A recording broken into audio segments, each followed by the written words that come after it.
लाल किताब के कुछ योग हैं और उन योगों में होने से कुंडली हमारे ऊपर बुरा असर पड़ता है।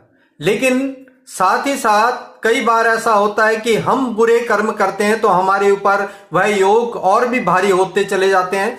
कई बार अच्छे योग होने के बावजूद भी हमारे कर्म आड़े आते हैं और हमारे बुरे कर्म हमारी उस ग्रह को खराब कर देते हैं और खराब होने के कारण वह ग्रह हमारे जीवन में बुरा असर देता है।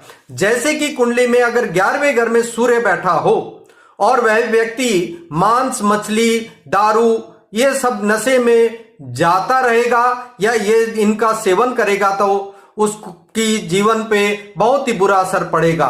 वह बुरा असर क्या पड़ेगा कि उसकी पहले तो औलाद ही नहीं होगी और औलाद अगर हो गई तो किसी भी विघ्न बाधा के कारण उसको मृत्यु तुल्य कष्ट सामने आएंगे और परेशानी उसके जीवन में बन जाएगी। यानी कि माता पिता की जो स्थिति है वह उसके कर्मों के कारण खराब होती चली जाएगी। अगर औलाद बुढ़ापे में न रहे तो बुढ़ापे में देखने वाला भी कोई सामने उसके पास नहीं होगा। यह स्थिति हमारे कर्मों के द्वारा पैदा की गई होती है।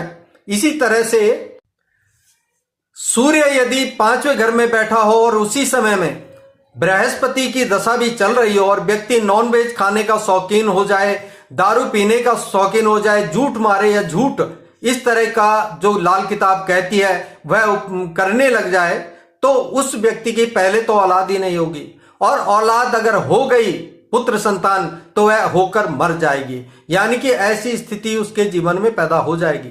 तो यह हमारे कर्मों पे निर्धारित है कि हमने अच्छे करने हैं या बुरे कर्म करने हैं। इसके लिए मैं उपाय दे रहा हूं, उपाय कीजिए। ऐसा व्यक्ति यदि उपाय करे तो उसको लाभ मिलेगा। लाल किताब कहती है कि ऐसे व्यक्ति को अपने वजन के बराबर का बकरा लेकर उस बकरे को संकल्प सहित अपने पुत्र के लिए जंगल में छोड़ देना चाहिए। यानी कि आपने उस बकरे को छोड़ देना है। साथ ही साथ एक उपाय और करना है जिसके औलाद नहीं हो रही है कि आपने एक सोने की सलाखा लेनी है। छोटी सी, आप 1 उंगली के बराबर पतली सलाखा ले सकते हैं जो कि आपने 24 कैरेट गोल्ड की लेनी है। उस सलाखा को आपने गर्म करना है और गर्म करके 11 बार दूध में बुझाकर 11 बार बुझाना है और रोज पीते रहिए पति पत्नी। इस बीच में शारीरिक संबंध नहीं बनाना है और